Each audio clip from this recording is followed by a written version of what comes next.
¿Qué tal, amigos? Bienvenidos a otro episodio más de Sin Censura TV. Hoy tenemos un gran personaje de la política nacional y estatal, al licenciado Pedro Jiménez León, quien es una persona que ha tenido el cúmulo más importante a nivel nacional de todo el ámbito político, en muchos y diferentes partidos políticos, que hoy tengo la oportunidad de entrevistarlo el día de hoy y me da muchísimo gusto. Bienvenido, licenciado Pedro Jiménez. Me da mucho gusto estar aquí contigo y con todo tu público, ¿no? Es un privilegio estar aquí en Sin Censura. Me da muchísimo gusto, la verdad, ya teníamos muchas ganas de platicar con usted, pero para entender al licenciado Pedro Jiménez, vámonos al pasado. ¿Cómo inicia el licenciado Pedro Jiménez en la política? Fíjate que yo tuve el privilegio de empezar en la política estudiantil y después evolucioné a la política de partido. En Comalcalco, en el año 71, fui electo jefe de grupo del primero A. Cuando estuve en el 72 fui electo presidente de la Sociedad de Alumnos de la Secundaria Federal, que fue una secundaria nueva, muy moderna, recién construida, nos tocó inaugurarla. Y fui 2 años presidente de la Sociedad de Alumnos. En la mañana iba a la escuela y en la tarde me reunía yo con 2 maestros, uno de la preparatoria y otro de la secundaria. El de la secundaria, el licenciado Fernando Arellano Escalante, y el de la preparatoria, el licenciado Francisco Peralta Burelo. Y empezamos a salir a las comunidades de Comalcalco a dialogar con los campesinos. En esa época, en la televisión de aquellos años anunciaban que la gente fuera a inscribirse en el padrón electoral. Y había un lema que decía: pueblo, elige a tus gobernantes. Y nosotros empezamos a trabajar ahí con el licenciado Francisco Peralta Burelo en 73. Fue una experiencia muy dura, de muchos aprendizajes, porque al final de cuentas ese proyecto, en ese año en particular, 73, terminó con muertos, con heridos y con perseguidos. Después estudié la preparatoria en Comalcalco también, y luego me fui expulsado a la Ciudad de México por un discurso que pronuncié en el Parque Público de Comalcalco, y era candidato José López Portillo, por cierto, candidato único, no había otro candidato en la boleta.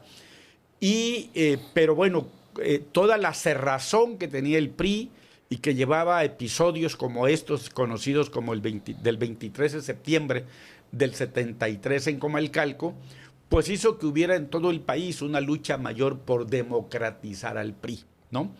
Cosa que se logró en tiempos del maestro Enrique González Pedrero. Yo termino la carrera, participo en la campaña del maestro Enrique González Pedrero en 82, se gana el gobierno. Primero trabajo con un amigo que recién falleció, Gustavo Rosario Torres, trabajo con él como director de educación, y después de ganar el concurso nacional de oratoria que organiza el Senado de la República para conmemorar el bicentenario del natalicio de Simón Bolívar, don Enrique González Pedrero me nombra vocal ejecutivo de la Comisión de Radio y Televisión de Tabasco. Tenía yo 25 años de edad cuando me hice cargo del organismo. Me tocó organizar la inauguración. Asistió el presidente de la República, que en ese tiempo era Miguel de la Madrid. Y a partir de ahí ya sigo todo un desarrollo político, porque después de la Comisión de Radio y Televisión de Tabasco, pues empecé a construir mi candidatura a la presidencia municipal, donde desde 1973 la gente me identifica en Comalcalco y también en Tabasco como Pedro Pueblo. Ese fue el origen. ¿Qué lo motiva a entrar a la política? La capacidad de transformar las cosas y la posibilidad de hacer diferencia. Eso para mí fue fundamental. Primero, desde mis lecturas, ¿no? Yo de adolescente, en la secundaria, leía a Juan Salvador Gaviota, leí El hombre mediocre de José Ingenieros, leí El criterio, ¿no?, de Balmes, y entonces ahí yo dije, bueno, claro que los seres humanos hacemos diferencia. Es decir, hay entre los existencialistas, ¿no?, que dicen, bueno, es que el ser humano vino aquí simplemente a pasar como si pasara cualquier animalito, como dirían los existencialistas. Y yo creo que no. Yo creo que los seres humanos tenemos la capacidad y el poder de hacer que las cosas sucedan. Y no hay mejor lugar para hacer un ejercicio de transformación que la política, cuando se ve desde la dimensión de la grandeza que tiene la política como la facultad o la capacidad de hacer que las cosas sucedan. ¿Tiene usted la oportunidad más grande de caminar con los leones de la política en el PRI? Sí. ¿Tiene esa oportunidad un Roberto Madrazo, un Pechel, un químico Andrés Granier? Un Gustavo Rosario, un Freddy Rosario. Chablé, un Humberto Mayans, un Juan José Rodríguez Prats, ¿no? ¿Quién fue para usted su principal mentor político? Mira, fíjate que qué bueno que me haces esta pregunta porque nunca me la habían hecho. Pero así de bote pronto yo te diría que tengo 4 referentes. Okay. Y voy a ir en orden cronológico. Claro. El primero, Francisco Peralta Burelo, un paisano de Comalcalco. Con él aprendí mucho a tener calma, a observar, a controlar las emociones, ¿no? Y a entender que se puede hacer política desde el respeto al otro. Eso lo aprendí con él. El segundo es un amigo que acaba de fallecer, el licenciado Gustavo Rosario Torres. Tuve la oportunidad de trabajar con él cuando yo tenía 24 años. Él era presidente municipal de Centro y yo era director de Educación, Cultura y Recreación con él. Y en la campaña de don Enrique me tocó trabajar con él. Era un hombre al que le aprendí lo estratégico. Y era un hombre al que veía un problema y siempre encontraba más de una solución. Alguien a quien no se le cerraba el mundo. Repito, en orden cronológico. Después diría yo que el tercero, ¿no? En orden cronológico, el maestro Enrique González Pedrero. Un hombre con una amplia cultura política, con un enorme conocimiento de lo que significa la planeación, que ahora se ha olvidado, la programación, la ejecución, la evaluación y finalmente tener siempre indicadores para ir midiendo. Y hay algo que me enseñó y que lo tengo presente. Me dijo, mire Pedro, la política tiene 2 vías, la de la responsabilidad y la del privilegio. Si usted cumple con su responsabilidad, tiene derecho a los privilegios de la política. Lo que no se vale es solamente usar los privilegios que da la política sin asumir la responsabilidad, ¿no? Y luego me dijo, siempre, Pedro, a donde vaya, procure hacer diferencia y procure siempre aprender. No porque cuando usted ya está en un cargo, el cargo le da el don de la sabiduría. No, eso no es cierto, ¿no? Usted tiene que aprender y tiene que escuchar a otros que saben más que usted y a veces esos otros son sus colaboradores. Entonces hay que escucharlo. Y finalmente, el hombre que me ha marcado en estos últimos años, o digamos en los últimos 25 años en la política, es Dante Delgado. Dante Delgado, un hombre con el que aprendí también lo mismo que con don Enrique, que la política se hace en base a principios y que hay que tener determinación. Hay principios que no se pueden dejar de lado simplemente por una coyuntura política que eventualmente pudiera ser favorable. Lo comento porque, bueno, yo tengo 25 años con Dante Delgado construyendo el proyecto de Movimiento Ciudadano. Entonces, a la respuesta, mis mentores, Francisco Peralta Burelo, Gustavo Rosario Torres, Enrique González Pedrero y Dante Delgado. ¿Tuvo usted la oportunidad de ver la candidatura presidencial de Roberto Madrazo a presidente de la República? ¿Cómo fue? Mira, Roberto fue candidato en el 2006. Yo lo ayudé en la precampaña del 2000. Ya en el 2006 yo ya no estaba en el PRI. Pero, ¿qué pasaba?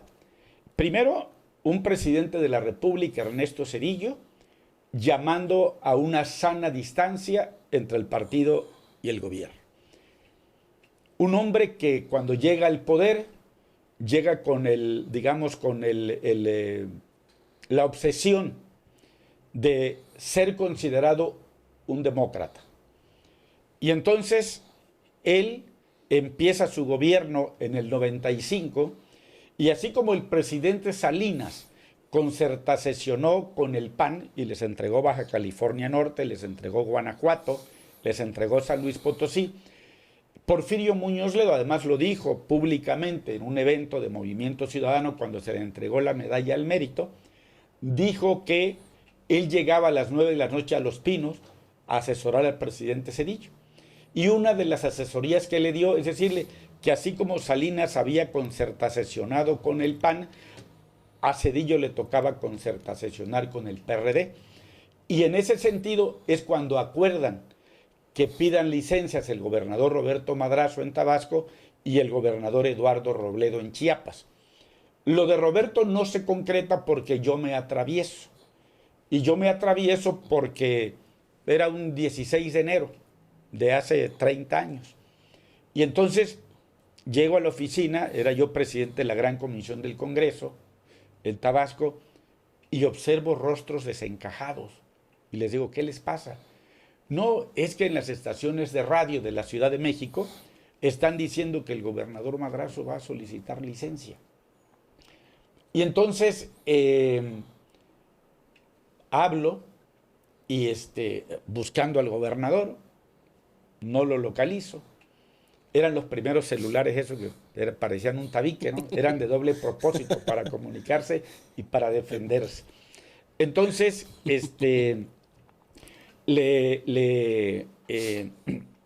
no lo encuentro. Y finalmente le hablo al representante del gobierno de Tabasco en el Distrito Federal, el licenciado Máximo Moscoso Pintado. Y le digo, oye, Max, comunícame con el gobernador. Yo sabía que habían estado juntos en la tarde. Y su respuesta fue, ¿cuál? Ya no hay, ya renunció. Entonces, en ese momento, yo dije, a ver, pero la licencia tiene que pasar por el Congreso. Y ahí es donde yo digo que la política te da la capacidad de hacer diferencia. Porque 3 años antes habían solicitado la licencia del gobernador Neme y el Congreso se allanó. Fue simplemente una ventanilla de trámite. Entonces, yo dije, bueno, primero, pues voy a citar a los diputados. Entonces los convoqué para el día siguiente a las 7 de la mañana. Como yo soy un hombre que creo mucho en la formación permanente, en la capacitación, y cuando fui presidente del PRI, traje talleres de planeación estratégica, por cierto, de la Universidad de Nuevo León, y talleres de negociación para ir trabajando con los candidatos y hacer ejercicios políticos inteligentes y sinérgicos que nos permitieron ganar 14 municipios en esa ocasión. Bueno, entonces les dije que íbamos a ir a un viaje de estudios legislativos. Y cuando llegan al día siguiente, les informo de lo que está pasando. Y como se supone que iban a ir a un viaje, pues fueron con maletas. Y a partir de ese momento no los dejé salir del Congreso. Porque si me los agarraban uno por uno, me los iban a ir convenciendo. Y hablo a un programa radiofónico matutino y me dice el conductor, oiga, pero hay un rumor. Le digo, sí, es un rumor. Pero quiero decir que frente a ese rumor el Congreso ya tomó una decisión y no se va a aceptar la solicitud de licencia. Entonces eso genera pues un shock, ¿no? Porque ningún Congreso en la historia de este país se había atrevido a hacer algo diferente. Y luego, se empieza a transcurrir la mañana y me convoca el secretario de gobierno, que era Manuel Tellaeche, a su casa. Y me dice, oye, pues ¿cómo te atreves a decir que no se va a aceptar la licencia? Y le dije, porque es facultad del Congreso. Oye, no, pero es que yo soy el secretario. Si tú eres el secretario de gobierno y tú eres colaborador del Ejecutivo. Yo soy titular del Poder Legislativo y el manejo es diferente. Finalmente me ponen en la línea el gobernador Madrazo y lo único que me dice, me saluda y me dice, dame tiempo. Yo no entendí para qué quería tiempo, ¿no? Después lo supe. En esos días había estallado el periódico Reforma, había publicado y había titulado en sus 8 columnas Falsati, en alusión a que el doctor Fausto Alzati firmaba como doctor y aunque tenía estudios académicos de los 3 grados, no tenía título de ninguno. Entonces eso generó una crisis en la Secretaría de Educación. Y entonces Roberto planteó, bueno, porque lo que le habían ofrecido era la embajada en Brasil y a Eduardo Robledo en Argentina, donde se fue 3 meses más tarde. Y entonces dice, no, si me mandan a Brasil, mis paisanos lo van a ver como un destierro. Si me nombran secretario de Educación Pública, pues lo van a ver como un ascenso.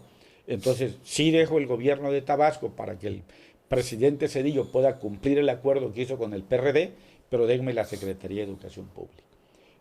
Y llegaron a ese acuerdo. Y él se vino el 18 de enero para tramitar la licencia. Y cuando yo me entero, porque me manda un personaje que aún vive, Ángel Buendía Tirado, para hacerme el comentario de que acepte la licencia porque va a ser secretario de Educación Pública, mi respuesta es no. No hicimos esto para conseguirle trabajo en México. Lo hicimos para que se quede, gobierne y gobierne bien. Y hay que decirlo, fue un buen gobierno el de Roberto Madrazo para los tabasqueños, en todos los sentidos. Entonces, de ahí, pues obviamente a nivel nacional, como Madrazo se queda, a nivel nacional Madrazo se vuelve un símbolo de la resistencia del PRI frente a la actitud de entrega de Zedillo para darle el poder al PRD o al PAN. Con eso, Madrazo se generan las condiciones para que aspire a ser candidato a la presidencia de la República. Y otra vez, ¿no? Zedillo decía que tenía sana distancia, pero en el momento en que viene la precampaña, claro que él toma partido, jala a los gobernadores, jala a los senadores, a los diputados federales y les dice que todo el mundo se alinee con la Bastida. Sin embargo, bueno, Madrazo ganó todos los distritos de Tabasco, ganó 2 de Chiapas, ganó 1 de Oaxaca y hubo un crecimiento en todo el país. Pero fíjate, hay un dato interesante y con esto termino esta parte, es que Fox le gana a la Bastida por 1.200.000 votos. Esa fue la diferencia. Madrazo en la interna contra la Bastida saca 1.200.000 votos. Es decir, la Bastida pudo haber ganado, a pesar de que Zedillo no lo ayudó, lo dejó solo en la candidatura, si hubieran hecho trabajo político de acercarse a los grupos que habían estado apoyando a Madrazo. Pero la soberbia le ganó a los gobernadores priistas, los ningunearon y ahí tuvieron la respuesta, ¿no? Y ahí empezó la debacle del PRI. Me da mucho gusto esa reflexión, la verdad. ¿Por qué sale del PRI? Mira, salgo del PRI porque curiosamente, ¿recuerdas que en el 2000 anulan la elección de gobernador en Tabasco? Enrique Priego. La de Manuel Andrade. Es correcto. Contra la primera de Manuel Andrade contra César Raúl Ojeda. Y Enrique Priego, y recuerdas que se da la disputa que si el gobernador era Adán, que si era Enrique Priego. Finalmente, el Congreso, Madrazo modifica la Constitución para que el Congreso, que todavía estaba en funciones el 31 de diciembre del 2000, pudiera elegir al gobernador interino. Y eligieron a Enrique Priego. Y Enrique Priego me hizo el favor de invitarme a colaborar con él como representante del gobierno de Tabasco en el Distrito Federal. Y ahí me desempeñé. Es un cargo muy bonito. Trabajas con todas las embajadas, con las representaciones. Pero como me quedaba tiempo, y yo soy un hombre que siempre está estudiando, porque si estudias, te mantienes actualizado, ¿no? Claro. Y si te mantienes actualizado, pues sigues vigente en el mercado político laboral, digamos, ¿no? Y entonces me metí a estudiar una maestría en desarrollo organizacional en la Universidad del Tepeyac. Yo iba a clases los viernes en la tarde y los sábados en la mañana. Y dentro de eso empecé a ver cómo se daban, cómo los cambios habían dejado de ser lineales y acumulativos para volverse exponenciales y masivos, ¿no? Entonces, frente a ese cambio que observé, ahora sí que el cambio del cambio, ¿no? También empecé a observar los estilos de liderazgo y las culturas organizacionales de los partidos políticos. Entonces, la combinación que te daba el cambio del entorno, el estilo de liderazgo de Madrazo y la cultura organizacional del PRI, no había forma en que el PRI encontrara una salida a la crisis de haber perdido la presidencia de la República en el 2000, porque no escuchaban a la sociedad, se escuchaban entre ellos mismos. Entonces, esa ceguera del paradigma les impedía ver que había cambios en el entorno. Yo fue la primera vez que me asomé a la filosofía de Rafael Echeverría, que es el creador de la ontología del lenguaje, que tiene un libro que se llama La empresa emergente. Y cuando yo leí ese libro, me convencí que el PRI no tenía futuro, por lo que acabo de explicar, el entorno, la cultura organizacional y el estilo de liderazgo. Y yo me salgo del PRI en marzo del 2002. Es decir, no había campaña, no fue por la disputa de una candidatura a una diputación federal, porque estábamos en un año que no era año electoral. Pero cuando vi eso, se dio otra circunstancia también. Estaba yo haciendo un trabajo con mi equipo de estudio de la Universidad del Tepeyac, y un amigo que había trabajado con don Enrique González Pedrero me encuentra y me dice: oye, Dante ha andado preguntando por ti, ¿qué te has hecho? ¿Dónde estás?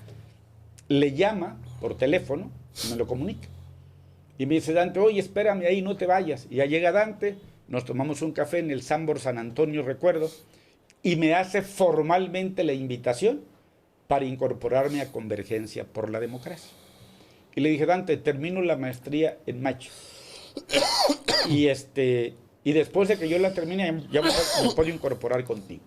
Y así lo hice.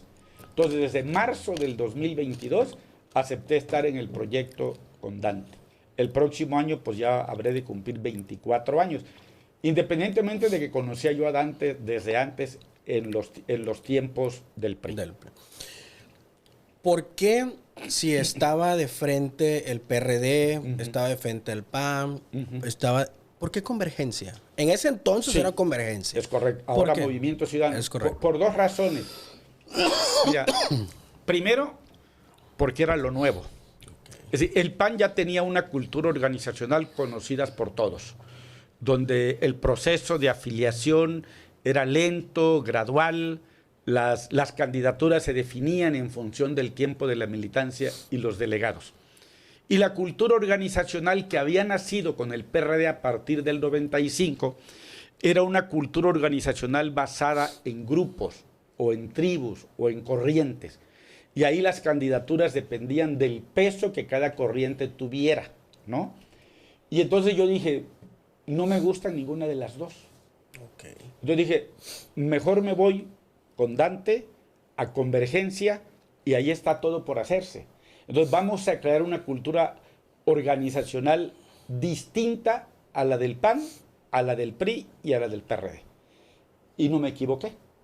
Y además, porque yo siempre hago política, y te mencioné hace rato el tema de mis mentores, y tengo que trabajar con gentes que tengan dos características.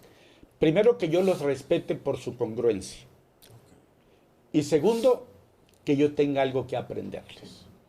Y en este caso las dos cosas coincidieron en Dante. Por eso escogí irme a Convergencia por la Democracia, hoy Movimiento Ciudadano. ¿Cómo definiría usted el partido hoy en día, Movimiento Ciudadano? Bueno, hoy lo defino como la alternativa política de este país. Somos la fuerza política que más está creciendo. Hoy somos la fuerza política que ya anda rondando el 20% por la marca y por el trabajo que se ha hecho de las dirigencias. A partir de la definición de las candidaturas, ese 20% puede convertirse en 35% y ya estás en la competencia y ya estás para disputar los triunfos, ¿no? Entonces, lo veo hoy como una fuerza política consolidándose en el segundo lugar, pero preparándose para crecer y convertirse en la primera fuerza en este país. ¿Está listo para ir solo? Sí, sin duda, sin duda. Mira, hay algo que es muy importante, y tú como experto en estos temas de comunicación lo sabes. Hay que medir el humor social. hay que ver cómo está la gente, qué te pide. Cuando todos los comentócratas y cuando todos los dirigentes de los partidos políticos, a excepción de Morena, Morena fue la que puso la pauta, y el PAN, el PRI y el PRD bailaron al son que les puso Morena. Recordarás cuando dijo Andrés, aquí me entregaron el BOA, ¿no? El bloque de oposición contra AMLO, y van a ir juntos. Y al rato se dice, sí, vamos a ir juntos. O sea, perdón. Nosotros hicimos una encuesta. Como cada 3 años levantamos encuestas amplias, con muchísimos reactivos. Y fíjate, el 56% de los mexicanos en el 2020, el 56% nos dijo deben de ir solos. Les pareció muy atrevido, decían que no podíamos, y bueno, logramos sacar el 6%, yendo solos en el 21. Luego levantamos encuesta en el 23 y ya no era el 56, ya era el 62%, o sea, 7% más que decían en el 2024 deben de ir solos. Y entonces, pues fuimos solos. ¿Y qué pasó? Pues pasamos del 6 al 12%. Yo recuerdo cuando Willy Ochoa, una gente muy cercana a Manlio Fabio, que es chiapaneco, me buscó y me dijo, oye, tú eres muy amigo de Dante, a ver, convéncelo que tenemos que ir juntos. Y después de escuchar su exposición le dije, a ver, ¿cuántos distritos va a llevar el PAN? No, pues esos canijos quieren como 120. Ajá, ¿y cuántos van a llevar ustedes? Ah, pues los mismos. Le digo, o sea, que le van a dejar para que en 80 distritos el PRD y nosotros saquemos nuestro registro.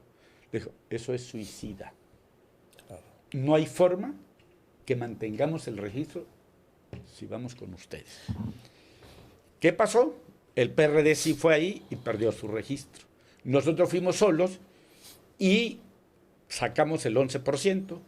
Hoy lo demostramos con hechos en Durango, en Veracruz y en Puebla, en las elecciones de este año, y nos consolidamos como la segunda fuerza. Hoy andamos entre el 16 y el 20% como marca. Y te anticipo, vamos a conservar Nuevo León, vamos a ganar Campeche y vamos a ganar Tlaxcala. Dura crítica, la verdad, ese tema. ¿Cómo ve Nuevo León el día de hoy?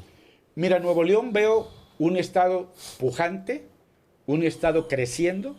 Tuve el privilegio de asistir al informe de Samuel. Bueno, allá están los indicadores, están los números. Allá se habla de la creación de 400,000 empleos. Aquí en Tabasco presumen 4,000 y de esos 4,300 están en Alemania, con unos enfermeros que se fueron y otros que fueron a hacer trabajo en Canadá. Pero ya 400,000 empleos, el crecimiento industrial de Apodaca, las 2 líneas del metro, 1,100 autobuses modernizando el transporte. Es decir, en indicadores, Samuel está más que aprobado, la verdad. Ahí está, o sea, eso se ve. Entonces creo que desde el punto de vista de su capacidad ejecutiva, está bien valorado y lo saben los neoleoneses. Como tema, sí le hago referencia. ¿Por qué? Porque Movimiento Ciudadano tiene 2 estados que a mí se me hacen muy importantes. Nuevo León, el auge industrial muy importante.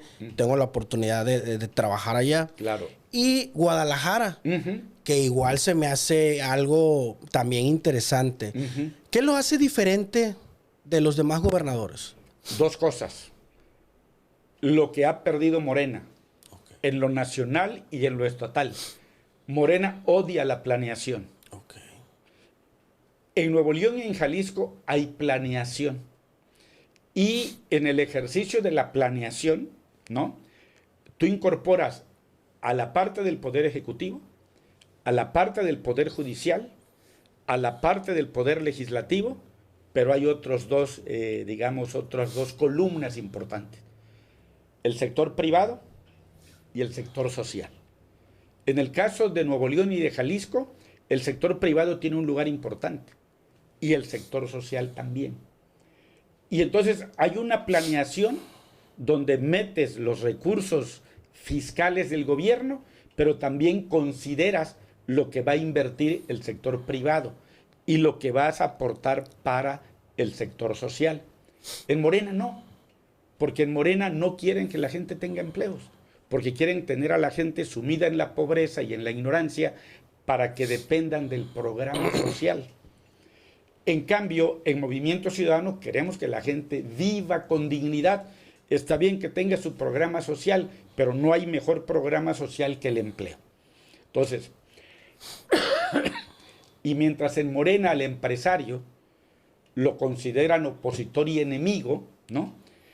En Movimiento Ciudadano al empresario se le considera aliado, porque está probado históricamente que los países donde el sector privado participa, se generan más empleos, se agrega mayor valor y por lo tanto hay mayor generación de riqueza. En Morena no quieren que se genere riqueza para que la gente solo dependa del programa social y bueno, el mejor ejemplo es Cuba. La gente en qué condiciones vive, ¿no?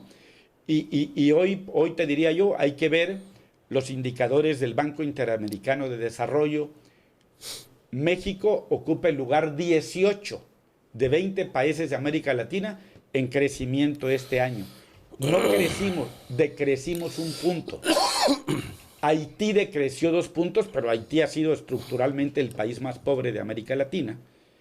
Y Venezuela decreció 4 puntos. Es decir, sí nos vamos pareciendo a Venezuela, no solo en la destrucción de instituciones, en el acotamiento de la democracia, sino también nos vamos pareciendo a Venezuela porque ya no generamos riqueza. ¿Cree usted que México se convierta en Venezuela? Es una posibilidad. Todo depende de qué, de lo que tengamos la capacidad de hacer en el 2027 y en el 2030. Si hacemos un ejercicio político sinérgico e inteligente, no vamos a permitir que nos convirtamos en otra Venezuela.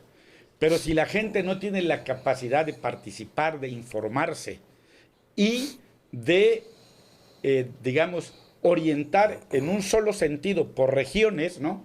El sentido del voto, sí podremos llegar a eso. Acuérdate que siempre todo existe en el mundo cuántico como onda.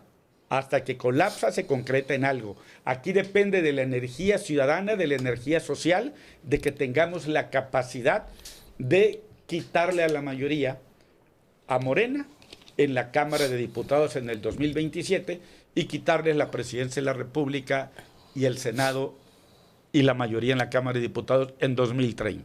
¿Cómo definiría a Movimiento Ciudadano? ¿De derecha o de izquierda? Somos izquierda moderada porque somos de corte socialdemócrata. Okay. Es decir, para nosotros el mercado existe y es importante porque es el que agrega valor, es el que genera riqueza. Pero también el Estado tiene que apoyar con los programas sociales para la gente que está menos favorecida, ¿no? Entonces, sí al mercado, con regulación, y sí al Estado con compromiso social para redistribuir la riqueza que entre todos generemos, particularmente la que genera el sector privado, porque hay que decirlo, el Estado no genera riqueza, la distribuye, pero quien la genera son los particulares. Claro. Y en eso es donde nos distinguimos de Morena, porque Morena cree que el Estado genera riqueza, ¿no? Okay. A ver, si no hay empresarios que paguen impuestos por su actividad, que paguen el impuesto sobre la nómina, que paguen su IVA por lo que consumen como materia prima para su actividad económica, y luego las personas que trabajan en las empresas cuando cobran, pues van y consumen, y cuando consumen pagan IVA. Por eso nosotros creemos que cerrarle la puerta a los empresarios, que ponerles obstáculos a los emprendedores, pues es dañar la economía, y entonces cuando no puedes generar riqueza, ¿a qué recurres? A la deuda. ¿Y qué tenemos hoy? Fíjate, de 1821 al 2018 nos hicieron 3 años, nos hicieron falta 3 años para llegar a los 200 años. Y en ese sentido, de 1821 al 2018, los mexicanos desde el gobierno generamos una deuda durante esos casi 200 años de 10 billones de pesos. Morena, en 7 años ya no se endeudó por otra cantidad igual. Entonces, lo que estás repartiendo hoy no es riqueza que se genera, es que estás adquiriendo deuda para poder mantener el aparato de gobierno al mínimo y mantener tus programas sociales. Los programas sociales deben salir de la recaudación, no de la deuda. Sí, Ricardo Anaya hizo esa reflexión en el Senado. Sí. Se le fueron encima, Sí. la verdad, con ese tema. Muy importante esa reflexión porque sí está pasando. Ahora bien, el PAN decide no ir en alianza ya con el PRI. Pero el PAN le hace un guiño a Movimiento Ciudadano. ¿Cree que pueda pasar? Sería una posibilidad en el 30. En el 30. En el 27 no. Va solo Movimiento En Ciudadano. el 27 vamos solos. Vamos solos y a partir de lo que crezcamos, Ok. podríamos considerar una eventual alianza para el 30, siempre y cuando, con los números del 2027, que yo creo que nos vamos a consolidar como segunda fuerza, el único requisito serían 2. Que el candidato a la presidencia de la República salga de una encuesta y que vayamos con el mejor posicionado. No tengo ninguna duda que el mejor posicionado será de Movimiento Ciudadano. Ahí tienes a Maynes, ahí tienes a Colosio, ahí tienes a Samuel, y eventualmente no hay que dejar de considerar a Pablo Lemus. Tenemos 4 actores políticos para ir por la presidencia. El PAN pues, sigue contando con Ricardo Anaya. No sabemos qué otras figuras crezcan, ¿no? Pero definámoslo por encuesta. Y si nosotros encabezamos con un candidato que tenga las preferencias, yo no le vería problema para poder construir una alianza en el 30. En el 27 vamos a ir solos y sí estamos autorizados para construir alianzas con partidos políticos locales. Eso sí. ¿Y no iría con Morena junto? No, Movimiento pues, Ciudadano. no, pues claro que no. Porque ahí sí estamos no estamos en las antípodas porque nosotros no somos extrema derecha, pero no podemos avalar un proyecto que destruye la democracia.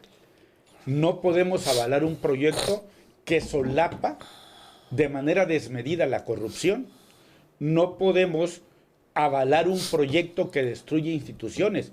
No podemos avalar un proyecto que gasta por ocurrencia y que hace obras faraónicas que no funcionan y que siguen ejerciendo presión sobre las finanzas públicas. Porque, a ver, el Tren Maya vende boletos, 200 millones de pesos en boleto, pero su operación cuesta casi 3,000 millones. Pues hay que seguirlo fondeando. El AIFA es un fracaso, igual que la refinería. Hay que seguirlo fondeando simplemente por caprichos. Entonces, no podemos ir con un proyecto que desprecia la planeación, que desprecia los indicadores y que todo se basa en dogmas y en ocurrencias. Esa es la razón de fondo por la que no podemos ir con ellos. Esto es, nunca va a pasar. Nunca va a pasar. Nunca Ok. va a pasar. ¿Cuál es la alternativa de Movimiento Ciudadano para el 2027? ¿Cuál es la meta más importante que trae? Bueno, la meta que traemos es ganar cuando menos 100 distritos de los 200. Ok. 100 distritos de los 200. Bueno. Colocarnos como una fuerza política que ande entre, según regiones, ¿no? En algunas andaremos en el 20 y en otras en el 35, ¿no? Pero digamos que en promedio nos ubiquemos como una fuerza del 30% a nivel nacional. Esa es la meta. El 30% de la votación y prácticamente el 30% de los distritos electorales en el país. Esa es nuestra meta, ¿no? ¿Cuál cree usted que sea para el 2030 entonces? ¿A la presidencia de la República? Sí o sí, la presidencia. Claro, es la presidencia. A ver, no hay forma que Morena se sostenga en el gobierno frente a tanto fracaso en inseguridad, en salud, en educación, ¿no? En todo lo desastroso que ha sido para la economía del país. O sea, una de las ventajas que tiene México hoy en día es que seguimos siendo una nación donde tenemos una clase media, que tienes clase media alta, clase media media y clase media baja. Ese segmento de la clase media, si se decide a participar y salir a votar, es la única fuerza que le puede ganar a los programas sociales. Porque esta gente no vende su voto por una despensa, porque vota con un criterio de racionalidad y de emocionalidad también, ¿no? Claro, muy importante, y esa era la siguiente pregunta, porque ellos tienen la Cámara de Diputados, ¿Sí? el Senado, el poder. Con la reforma electoral van con todo, la Suprema Corte. ¿Cómo cree que le puede ganar la oposición? Bueno, el PRI también tenía todo eso. Es correcto. Y sin embargo un día perdió. ¿Por qué? Porque la gente en una elección vota porque está en contra de lo que hace el gobierno, vota en contra. O bien porque está convencida que nunca va a coincidir con ese gobierno y entonces generan condiciones para otra opción, ¿no? Pero por supuesto que se les puede ganar si articulamos un ejercicio político inteligente y sinérgico. Entonces, no es cosa del otro mundo. Digo, en el caso de Venezuela le ganaron a Maduro, pero como allá destruyeron todas las instituciones, se volvió a imponer.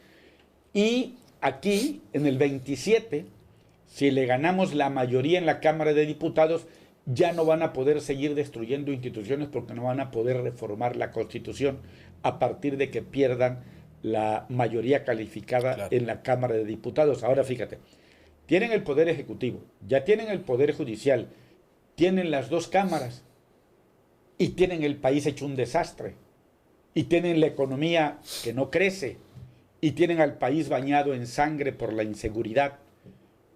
Es un fracaso el sector salud y el sector educativo. Luego, entonces, ¿cuál es la conclusión? Morena tiene el poder de no poder. Y si tienen el poder de no poder, pues hay que quitarles el poder para que quienes lleguemos hagamos la diferencia. Me queda claro que sí, es verdad, es un factor muy importante el día de hoy. ¿La ciudadanía se da cuenta? Un sector sí. Mira, yo he estado caminando el Estado.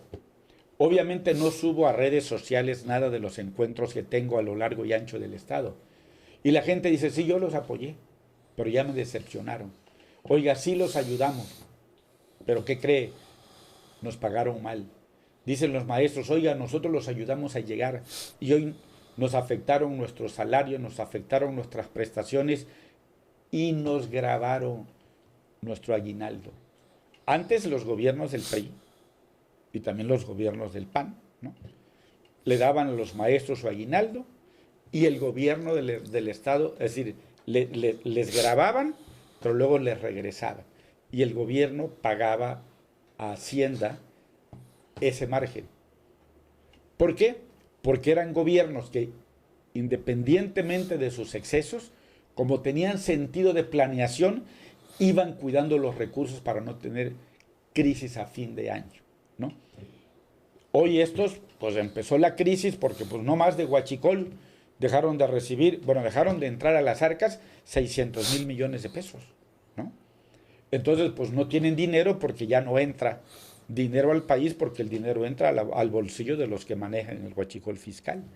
Entonces, desde ahí ya muestras todas las incongruencias que tiene hoy Morena y por eso no pueden ofrecerse como alternativa. Y la gente ya se dio cuenta de eso. Pues la gente no votó por alguien que diga protestos y que le eche la culpa de todo a Calderón, ¿no? Claro, definitivamente coincido con su comentario. Y ahorita dicen que van a sacar la revocación de mandato con la elección. No, ya se echaron para atrás. Ok. Porque lo midieron. Y hoy el desprestigio de la presidenta le pega a Morena. ¿Sí le va a afectar a Morena? Claro, por supuesto. Y por eso mismo la retiraron de la revocación de mandato. Porque vieron que no la tienen fácil. Miren, estaban tan instalados los morenos en la soberbia que dicen, no, a ver, vamos a hacer una reforma electoral y ahí mandamos al traste, ¿no? Usando aquella expresión de Stalin, ¿no? De los tontos útiles, ¿no? Ah, bueno, ya, los tontos útiles del Verde y del PT ya se van. Ahora hay que crear los nuevos partidos para que sean partidos cómodos a Morena, pero que no sean estos cuatro. Ya se van. Okay. El PT y el Verde lo leyeron, de que ya no eran tan útiles, ¿no? Y entonces decía, bueno, pues entonces nos vamos.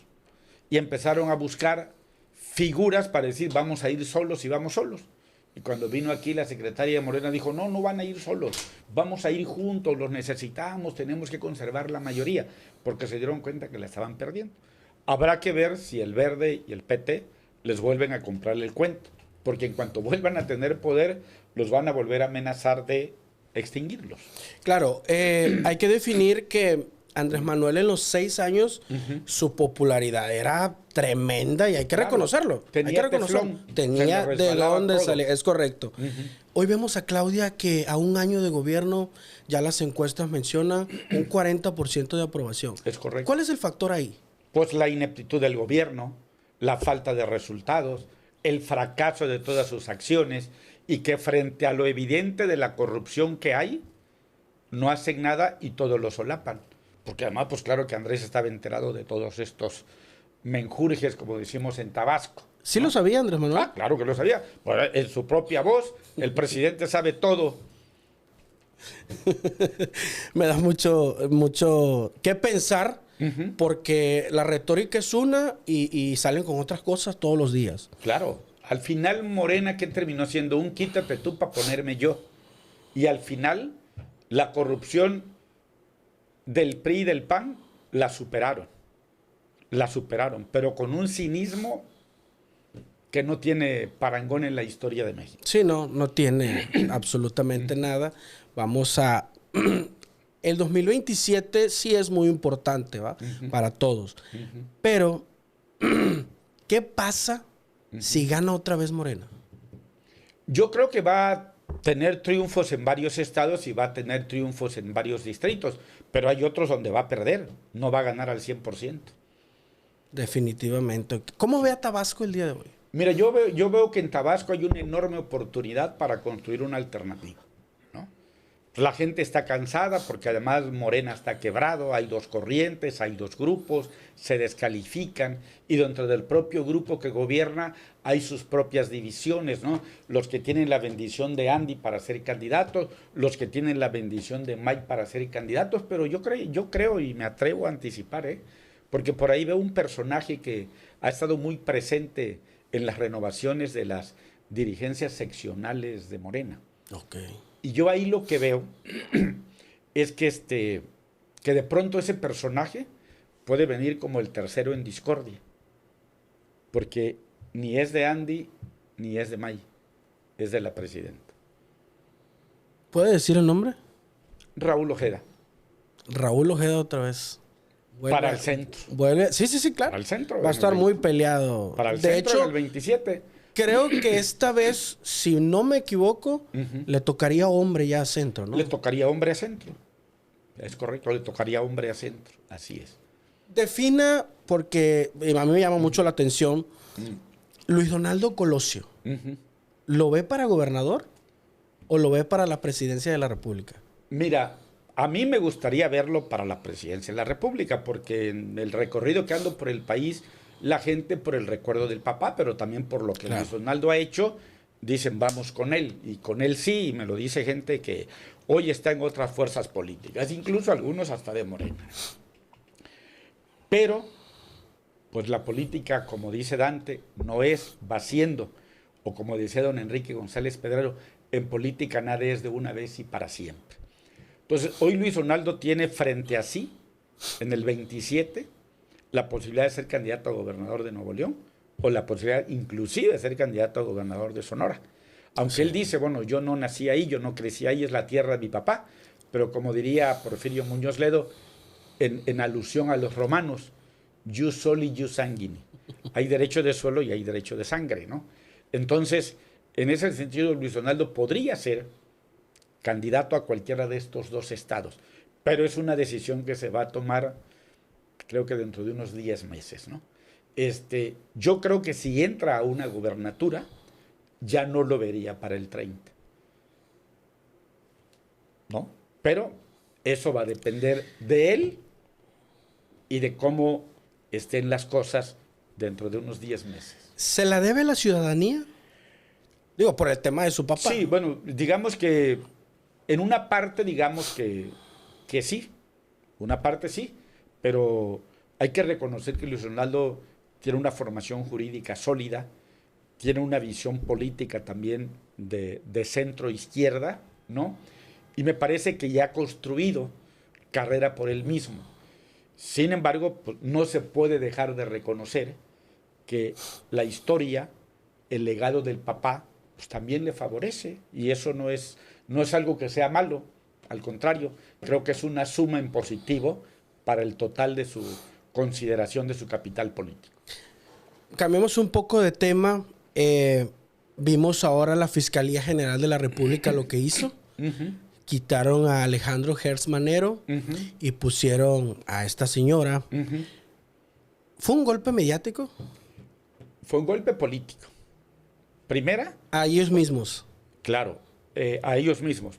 Primero, porque don Alejandro vencía hasta el 2028. Sí. Le quedaban 2 años. Pero resultaba incómodo. Uno, porque no en todos los casos, pero en algunos casos él planteaba que se respetara la autonomía de la Fiscalía. Y los otros querían, no, es que nosotros se pusimos y tiene que ser como nosotros digamos, ¿no? Y yo conozco bien a don Alejandro, fuimos compañeros de legislatura del 2009 al 2012, y es un hombre que en algunas ocasiones cede y en otras es inflexible, pero es un profundo conocedor del derecho, ¿no? Y también un hombre que leía, pues, trabajó con presidentes del PRI, con presidentes del PAN, ¿no? Y con Moreno.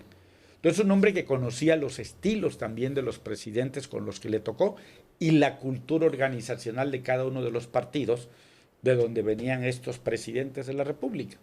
Entonces, no era una gente, digamos, muy fácil, ¿no? Y podríamos decir, en términos políticos, don Alejandro era un aliado dentro de la 4T. La señora que llegó ahora, yo la veo más como una colaboradora, ¿no? Que como una aliada. Y me parece que las señales que están mandando son para decir, ay, pues ahí van, porque el que se oponga, el que diga algo, te fabricamos un delito, ¿no? ¿Qué es lo que hacen las dictaduras? Lo hizo Daniel Ortega en Nicaragua, para que todos los que aspiraban les fueron abriendo causas penales y se tuvieron que salir del país y él terminó siendo candidato único. Lo mismo hace Maduro en Venezuela, o sea, es el sello de las dictaduras. Dicen, y lo pongo en contexto, que el regalo que le hicieron a Adán fue agarrar al exgobernador de Chihuahua. ¿Sí fue así? No, mira, no lo veo tan así. No. ¿Adán Augusto estuvo detrás de ese movimiento? ¿De Alejandro Gertz Manero y de la... No, la decisión fue de la presidenta. A Adán le tocó operarlo porque estaba ahí, ¿no? Pero si hubiera sido así como a Monreal le tocó operar la llegada de don Alejandro, porque en términos de lo que establece la Constitución y la ley orgánica, tanto del Senado como de la propia Fiscalía, es al Senado a quien le compete conducir el proceso para la elección del fiscal. Entonces, digamos que a Adán le cayó porque estaba ahí, en esa posición, ¿no? Y obviamente, pues hay una instrucción de la presidenta y él, pues como jefe de la bancada de la presidenta, pues hizo lo que tenía que hacer, ¿no? Punto. Definitivamente, sí vemos un Morena que está dividido. Sí, claro. Entre lo mismo, está completamente dividido. ¿Ellos mismos se van a meter el pie? Mira, yo veo a Morena hoy como estaba el PRI en el 88. ¿Recuerdas que desde el 86 nace la corriente democrática, ¿no?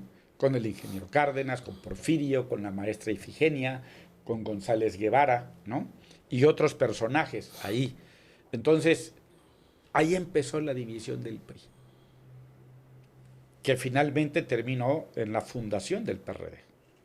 Hoy veo yo un Morena dividido, un Morena enfrentado, pero también un Morena que está construyendo sus partidos satélites, como este, que inclusive, o sea, son tan obvios, ¿no?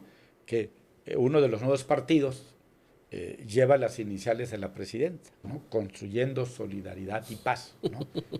Claudia Sheinbaum Pardo, ¿no? O sea, es muy obvio. Muy obvio, son muy básicos, muy elementales, ¿no? Entonces, pero a lo mejor así como en aquella ocasión el PRI se salió para fundar el PRD, algunos de Morena se van a ir a este partido. Y cuando no les den las candidaturas, pues van a salir por ese otro partido. Entonces eso finalmente va a ser una disminución de votos, ¿no? Se restará uno, porque lo interesante es ver qué de ese porcentaje de Morena que están desencantados puedan venir con nosotros, porque esos votos sí son dobles. Se restan allá y se suman acá. Ah, ok. Pasa lo que pasa con la presidenta hoy en día, el tema de que no pueden retener la misma retórica. Descongelan, y lo digo así literal, descongelan a Andrés Manuel López Obrador con su nuevo libro, La Grandeza. ¿Qué factor influyó ahí? La debilidad de la presidenta. ¿Así lo ve usted? Claro. Es decir, la presidenta le resta a Morena. No le suma. No le suma. Y entonces, oye, si esta ya no nos da, pues hay que sacar al otro. A ver, pero ya vimos que tampoco le dio tanto, ¿no? ¿Sí lo ve así? Sí, claro, por supuesto. A ver, ¿por qué decidió no recorrer el país? Si lo había anunciado. Lo había anunciado, claro, que en diciembre iba a recorrer porque todo se el le iban país. a parar mucha gente a gritarle y a reclamarle todos sus incumplimientos, y lo midieron y decidieron no. ¿Sigue mandando Andrés Manuel? Sí, claro, por supuesto. Es evidente. No hay, dicen que no hay impunidad. ¿Sí lo ve así? No, claro que hay impunidad. O sea, los morenos están a cubierto de que no les va a pasar nada, ¿no? Siempre y cuando se porten bien, se disciplinen. Ahí los van a seguir teniendo para eso, ¿no? Porque además te vuelvo a ver, todo lo que ellos hicieron, pues Andrés estaba enterado. Y lo usaron para ganar las elecciones. Movimiento Ciudadano en Tabasco. Sí. ¿Cómo lo ve en el 2027? Un partido creciendo y consolidándose, con triunfos electorales en lo federal, en lo local, en los distritos y doblando el número de presidencias municipales. ¿Sí tiene la maquinaria necesaria? Se está construyendo. Hablemos de las aspiraciones de Pedro Jiménez León. Yo voy a estar en la Cámara Federal en el 2027. ¿Es un hecho? Es un hecho. Estoy trabajando para eso. Ah, ¿y el 2030? Pues me interesa ser candidato a gobernador y creo que tengo condiciones para seguir construyendo después del 27 la candidatura del 30. ¿Qué cree que necesita Tabasco el día de hoy? Pues que los que gobiernan le den la seriedad a la política, recuperen el sentido de planeación, vean las oportunidades que tiene el Estado para atraer empresas. Mira, yo pongo un ejemplo, Yucatán. Yucatán en los 70, 80 entró en una crisis económica porque dejó de ser importante el Enequén por ya todas las fibras sintéticas. Y entonces Yucatán entró en un decrecimiento económico. Pero hubo la visión de un hombre, ¿no? Víctor Cervera Pacheco. Y dijo, ¿y qué pasa si hacemos un puerto de altura en progreso? Y empezaron a construirlo. Lo criticaban, no, ya está haciendo casi un bulevar hasta Miami, decía, ¿no? Porque como ya ves que ahí es caliza, ¿no? Sí, sí, sí. Es piedra, entonces tenían que ir para que pudieran entrar los barcos, necesitaba un calado mayor. Entra Progreso y empiezan a traer del sur de Estados Unidos los granos a Yucatán, transportados en barcos, que es el flete más barato. Y entonces, ese grano forrajero que traen acá, ¿qué hace? Pues empiezan a producir alimento para ganado barato. Y se vuelve una potencia ganadera. O ya hacen zapatos en Yucatán, en Calquiní. Perdón, no Calquiní, es Campeche, se me escapa ahorita el nombre del municipio. Okay. Son una potencia porcícola, son una potencia avícola y además le dieron un giro al tema del turismo, porque siguieron con lo tradicional, Chichén Itzá, Uxmal, pero también empezaron a reconvertir las haciendas henequeneras en lugares turísticos, en hoteles boutique, en lugares para escenarios para las bodas. Entonces, detonaron el turismo, detonaron la ganadería, detonaron la porcicultura, detonaron los temas avícolas y también, pues están así, y también trajeron ¿cómo se llaman esto? Lo que inundó ciudad, las maquilas. Traes los componentes, los insumos por barco, los arreglas, los terminas y ya los regresas por barco. Es el flete más barato. Aquí hay un ejercicio que se puede hacer en Tabasco. Okay. Necesitamos una industria ancla. Y para mí la industria ancla, y en eso ya tengo un grupo trabajando, es una planta cogeneradora de energía eléctrica. Okay. Para resolver dos cosas. El problema en el que nos metió Andrés y que cuando llegó a la presidencia no lo resolvió, que es el tema de la disminución de la tarifa de luz. Okay. Porque si tú revisas tu recibo, dice costo de transmisión, porque la luz la traen del norte. Entonces necesitamos producir energía eléctrica en Tabasco y de entrada ya estás eliminando ese costo de transmisión. Y después, ¿qué te pide una empresa para instalarte? Que tengas energía eléctrica, que tengas agua y que tengas gas, ¿no? Y que puedas traer tu materia prima por barco y sacar tus productos terminados por barcos. Ese ejercicio también se puede hacer en Tabasco. Geográficamente, yo entiendo que no somos como Nuevo León, evidentemente, claro que no. Geográficamente. Pero si se pudiera lograr ese tema, mira, tener empresas aquí, claro, múltiples industrias. Por supuesto. ¿Por qué nunca se ha hecho? Porque ha faltado visión. Porque todo el mundo se pone a trabajar y dice, a ver, yo quiero ser gobernador.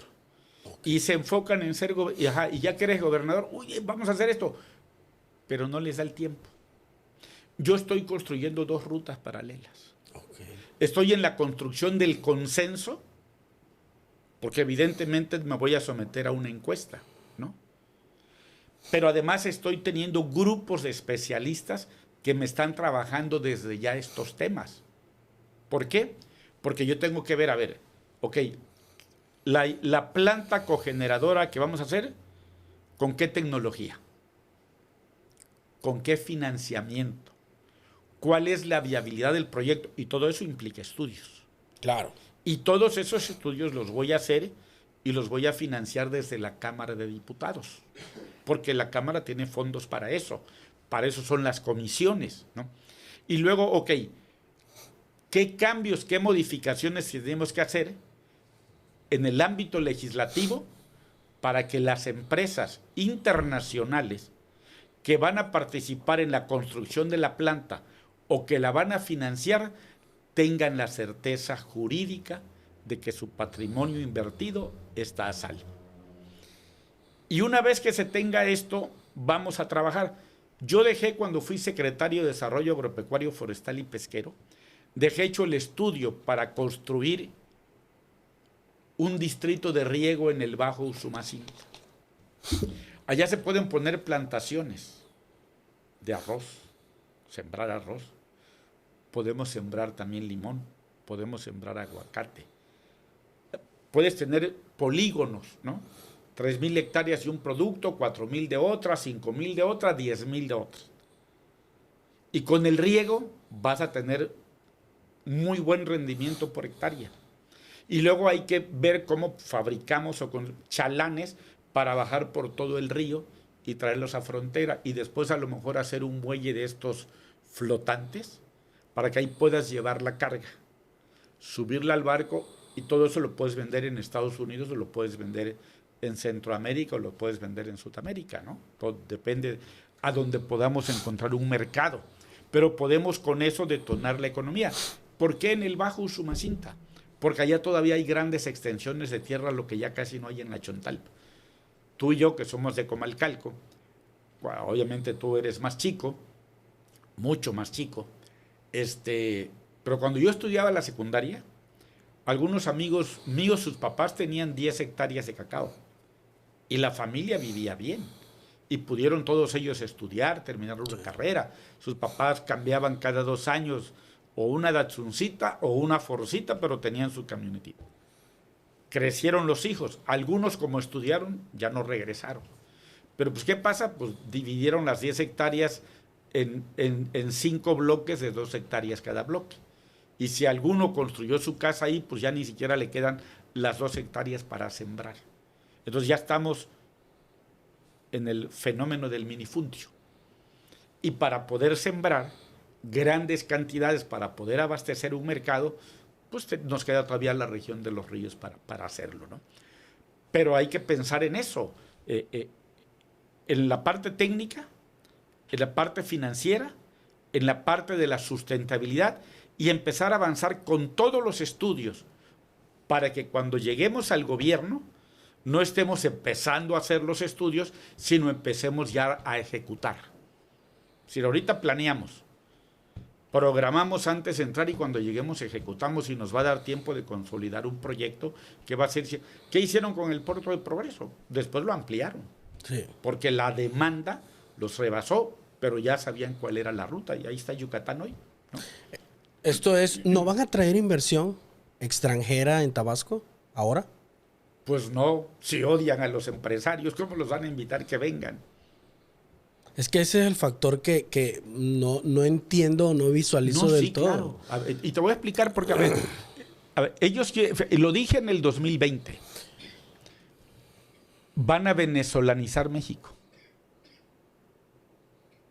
Y para eso han ido cumpliendo paso a paso la ruta que les marcaron en el foro de Sao Paulo y es la que llevó a cabo Chávez y después Maduro. Bueno, ellos no quieren que haya empleos. ¿Qué pasa si hay empleos? La gente gana bien, porque una industria de esas trae un segmento de empleos bien pagados. Claro. Y también trae mano de obra. Y trae, digamos, quienes van a ganar a lo mejor 2 o 3 veces el salario mínimo. Pero va a haber empleo. A esa gente no la manipulas. Deja de depender de ti. Y ellos quieren que la gente siga dependiendo de ellos. Por eso nosotros hablamos y por eso nos llamamos movimiento ciudadano. Porque para nosotros la política y el poder debe servir para fortalecer al ciudadano. Entendido como ciudadano, no como súbdito. No como minusvaluado mental. ¿No? Como le dijo Andrés, van a venir por sus despensitas y me la van a agradecer. Eso es faltarle el respeto y la inteligencia a la gente. Y además los llenas de resentimiento. Así como construyes. No se puede construir nada bueno desde el resentimiento. Yo tengo 2 ejemplos muy claros. Mandela en Sudáfrica vive un proceso de coaching ontológico. Jim Robinson le dio coach, sanó sus heridas, perdonó a los que lo agraviaron y también se perdonó él porque él también agravió a otros antes de que lo metieran a la cárcel.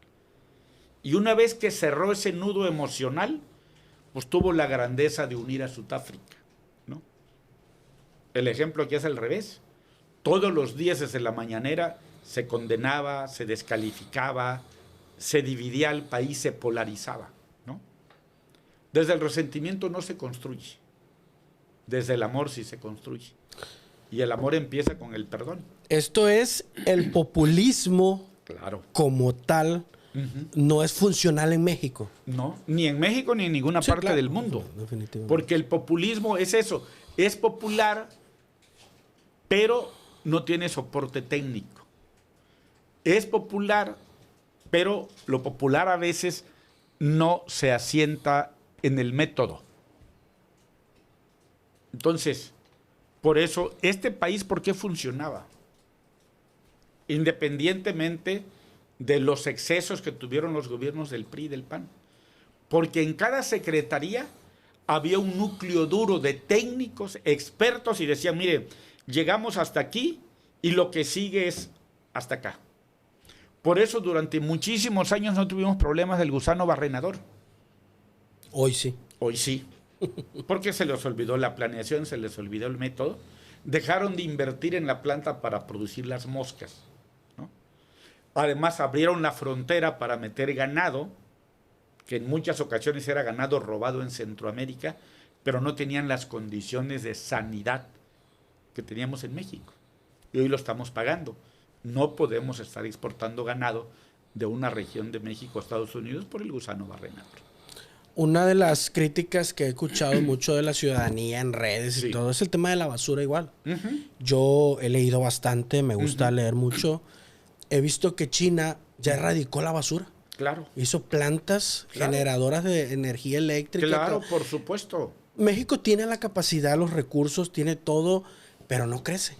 Claro. Mira, acabamos de estar en Orizaba, la ciudad más limpia de México. Quiero decirte, ¿no? y debo, tiene, no sé, ahí no ha podido ganar ningún otro partido más que el PRI. Pero la cultura organizacional de ahí no es del PRI, es del grupo de priistas que se ponen de acuerdo, ahora vas tú. Pero ¿por qué la gente les da la confianza? A pesar de que el PRI es la marca política de mayor rechazo por los resultados que obtienen. ¿Sabes que tú vas a pagar tu predial en el municipio de Orizaba y en vez de pagar regresas con dinero? Sí. Tú tienes a José Correa, vive en 5 de mayo 324. Recogen la basura, aparte de que la clasifican, la recogen creo que 2 o 3 veces a la semana, pero te la mantienen limpiecita. Esa basura la llevan a una planta. En esa planta la convierten en unos PET que le llaman FEA, que es factor energético alterno. Con eso se lo venden a la cementera. La cementera paga, creo que 500 pesos por esa tonelada que recibe. Porque si no se la compran a ellos, la tienen que importar. E importada es carísima, cuesta 7,000 pesos la tonelada. Entonces, como es el municipio el que opera la planta, al municipio le pagan eso. Pero tú, José Correa, que eres un habitante, un ciudadano de ahí, es tu basura. Entonces te van llevando tu cuenta. Ya sacan el gasto de recolección, de todo, bla, bla. Y cuando vas, dice, no, mire, usted no nos debe. Ya nos cobramos su predial y le sobraron 3,000 pesos. De primera. De primera. De hecho, yo ya pedí que me sienten con no el actual alcalde, el que fue el electo que va, sino con el que va a salir. Porque tengo amigos en Puebla que tienen tecnología. Por ejemplo, el problema de la luz en Tabasco se puede resolver con unas 10 plantas de estas. ¿Usted cree? Claro. Hay estudios. Claro. Y hay tecnología, ¿no? Pero ¿qué pasa? Les pones trabas, no les permites que te hagan la presentación, no te interesa saber de eso. Pero además la gente dice, no queremos que sea dinero del gobierno. Nosotros vamos, nada más que nos den todas las facilidades. La basura es un gran negocio. Sí. Gran negocio. En otros países. En otros países, claro. Cuando no tienes la ceguera del dogma, tú puedes hablar con cualquier persona que piense diferente a ti, pero que tenga proyectos como estos. Por ejemplo, aquí, con una planta de esta le das luz a todo el country en Villahermosa. ¿Sí? Sí, claro. Sí. Algo estamos haciendo mal. Claro. Definitivamente. ¿Por qué? A ver, si tú quisieras que la gente viviera bien, ¿qué tendrías que hacer? Aliarte con los empresarios, pedirles que inviertan, darles garantías. Pero como no te interesa que la gente esté bien, pues lo que te interesa es que la gente esté mal y es que es culpa de esto y le sigue, ¿no?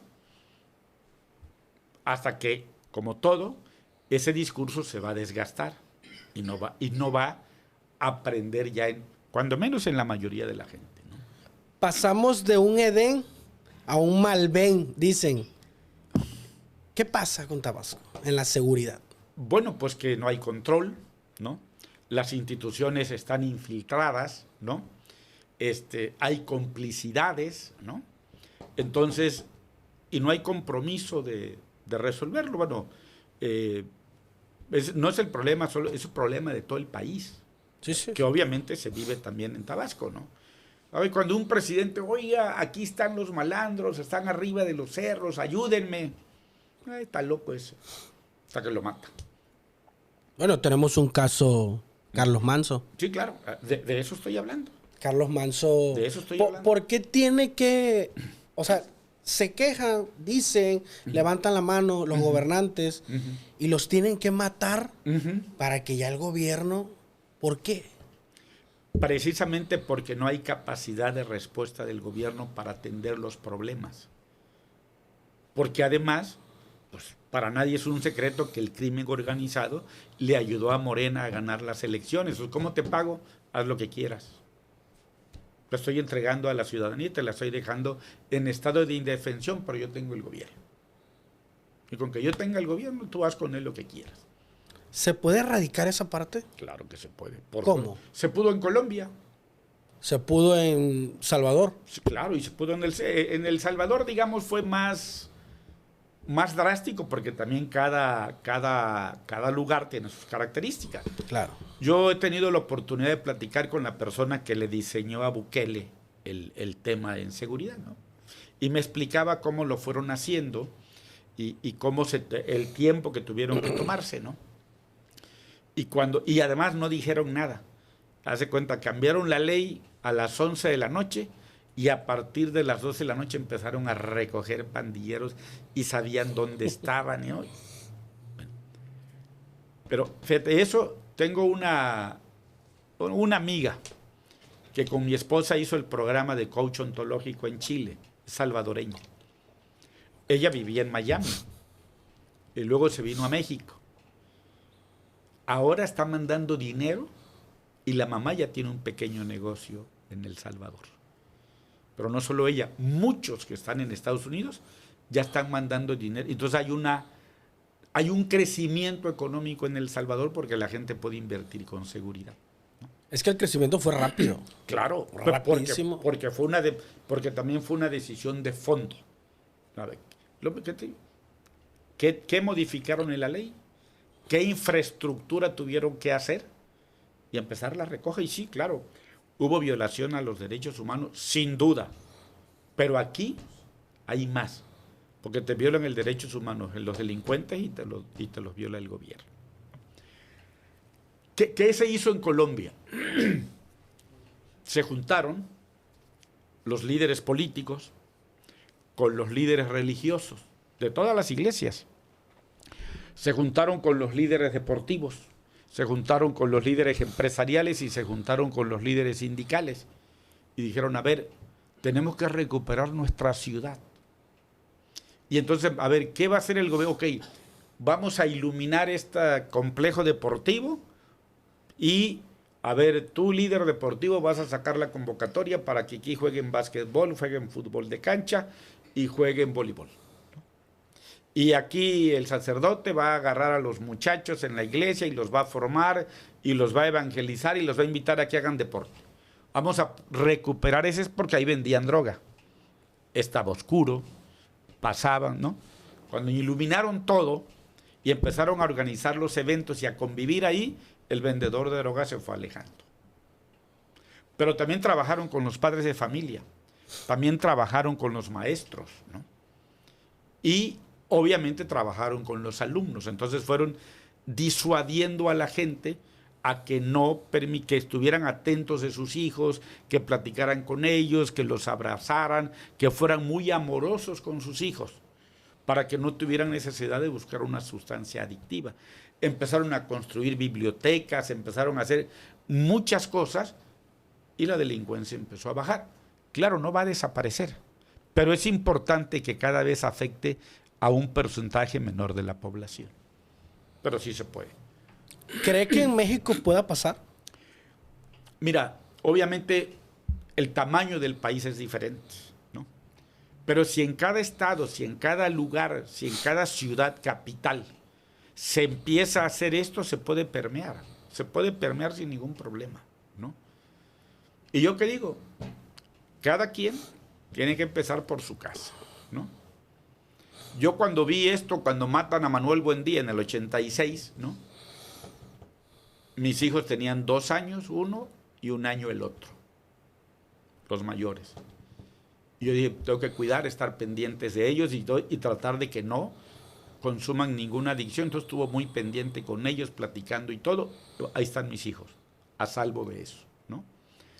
Creo que si cada padre de familia hace esa parte, también empezamos a quitarle clientes potenciales a este mercado. Y la otra, avancemos también como pasó con el alcohol. Vamos a legalizarlo para que ya no sea una actividad prohibida, que paguen sus impuestos, eduquemos para que no haya consumidores, como en el tema del alcohol, ¿no? Pues te lo venden en todos lados, ¿no? Digo, yo a veces me compro un Six y ahí los tengo y me duran 2 meses, ¿no? Y a veces no me tomo nada, ¿no? Porque no tengo la adicción. Entonces, lo mismo en lo otro. Paga tus impuestos y con eso hay que tener un programa de salud para recuperar a los que ya son adictos y un programa de educación para que los que no son adictos no se vuelvan, ¿no? Okay. ¿Y qué le bajas? Como no está prohibido, pues, ¿para qué van a necesitar los grupos de sicarios? Ya no tendrán razón de existir. Porque el que quiera comprar va en el ejercicio de su libertad y la compra, pero paga su impuesto. Entonces, ¿qué quieren? Tú abres tu punto de venta, como está en algunos países de Europa, ¿no? Así es. Pero hay que pensar en eso. Pero para eso hay que leer, hay que estudiar, hay que ver el mundo, hay que preguntarle a los expertos, ¿no? Pero Claro. hay que tener capacidad para escuchar. ¿No la tiene este gobierno? Yo creo que no la tienen, por supuesto. No la tienen. No los veo escuchando a nadie. Supongamos, si vamos a hacer un ejercicio rápidamente antes de cerrar, usted va a una lucha interna para el 2030 con los diferentes grupos que hay en Movimiento Ciudadano. Sí. ¿Qué lo diferenciaría a usted de los demás? Primero, la experiencia que tengo. Conozco del tema legislativo y conozco del tema ejecutivo. Conozco el gobierno municipal, conozco el gobierno estatal y conozco el gobierno federal porque he tenido la oportunidad de estar en los 3 niveles de gobierno. Hago trabajo de partido y me gusta construir los equipos que me permitan alcanzar el resultado. La otra, no me peleo con nadie, porque siempre procuro sumar. Y tengo una propuesta que es válida porque tengo equipos técnicos que me dan la solidez y el soporte para presentar proyectos que yo sé que van a convencer a los ciudadanos. Me da muchísimo gusto, la verdad, licenciado Pedro Jiménez. Hay más temas, desgraciadamente, pues por el tema del tiempo. Claro. Espero tenerlo de nuevo, otra vez aquí, ya de candidato, de precandidato y primeramente que se logre. Primero Dios, así va a ser. Me dio muchísimo gusto, la verdad, tener esta plática. Movimiento Ciudadano es muy importante en el país, la verdad. Y qué mejor que desde las personas que estuvieron en sus inicios. Muchísimas gracias, licenciado, por habernos apoyado. Amigos, échenos la mano, porfa, siguiéndonos en todas nuestras redes sociales para continuar la difusión de todo este contenido. Acuérdense que Sin Censura TV es imparcial y vamos a tener aquí a muchas más figuras. Muchísimas gracias, licenciado. ¿Si algo tiene que decir? Sí, nada más decir que te voy a dejar. ¿Traemos libros, Marco? A ver, por favor, tráeme 5 libros. Te voy a dejar 5 libros. Claro. Que hablan de lo que empecé platicándote en el 95, para que del público, de los que te hablen, claro, no, y sin quieran problema. el libro, se los regales, ¿no? Claro. Porque ahí precisamente se puede entender, ¿no? Muy bien, porque ese libro lo presenté el 20 de enero de este año, que se cumplieron 30 años. Entonces, tiene mucho que decir sobre el pasado, pero también ahí hay muchas bases para entender cómo podemos construir futuro. Claro, ¿no? Definitivamente lo vamos a leer y ya tenemos la oportunidad de señalar los puntos de acuerdo. Muchísimas gracias, amigos. Esto es Sin Censura TV. Muchísimas gracias a todos y esperamos que nos apoyen a la difusión. Muchas gracias, licenciado gracias a Pedro ti, José Jiménez. Carlos. Muchísimas gracias. Muchas bendiciones a ti y a tu familia y que el 2026 sea un año de mucha salud, de mucha armonía, de mucha prosperidad y de mucha paz. Así será, amigo. Muchísimas gracias. Esto es Sin Censura TV.